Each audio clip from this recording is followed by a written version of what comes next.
حضرت موسیٰ علیہ السلام کے زمانے میں ایک شخص ایسا تھا جو اپنی توبہ پر کبھی بھی ثابت قدم نہیں رہتا تھا۔ جب بھی وہ توبہ کرتا اسے توڑ دیتا، یہاں تک کہ اس حال میں اس شخص کے 20 سال گزر گئے۔ اللہ تعالیٰ نے حضرت موسیٰ علیہ السلام کی طرف وحی کی، میرے اس بندے سے کہہ دو میں تجھ سے سخت ناراض ہوں۔ جب حضرت موسیٰ علیہ السلام نے اس آدمی کو اللہ تعالیٰ کا پیغام دیا تو وہ بہت غمگین ہوا اور جنگلوں کی طرف نکل گیا۔ وہاں جا کر بارگاہ رب العزت میں عرض کی، اے رب کائنات، تیری رحمت کم ہو گئی ہے یا میرے گناہوں نے تجھے دکھ دیا؟ تیری بخشش کے خزانے ختم ہو گئے یا بندوں پر تیری نگاہ کرم نہیں رہی؟ تیرے عفو و درگزر سے کون سا گناہ بڑا ہے؟ تو کریم ہے، میرے بخیل ہونے کا کیا میرا بخل تیرے کرم پر غالب آ گیا؟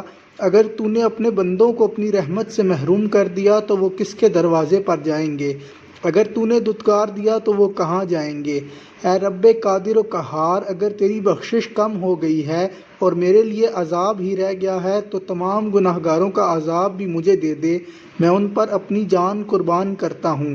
اللہ تعالیٰ نے حضرت موسیٰ علیہ السلام سے فرمایا، جاؤ اور میرے اس بندے سے کہہ دو کہ تو نے میرے کمال قدرت اور عفو درگزر کی حقیقت کو سمجھ لیا ہے۔ اگر تیرے گناہوں سے زمین بھر جائے تب بھی میں تجھے بخش دوں گا۔ مشکوٰۃ القلوب صفحہ نمبر 170 171 حضرت امام غزالی رحمۃ اللہ علیہ۔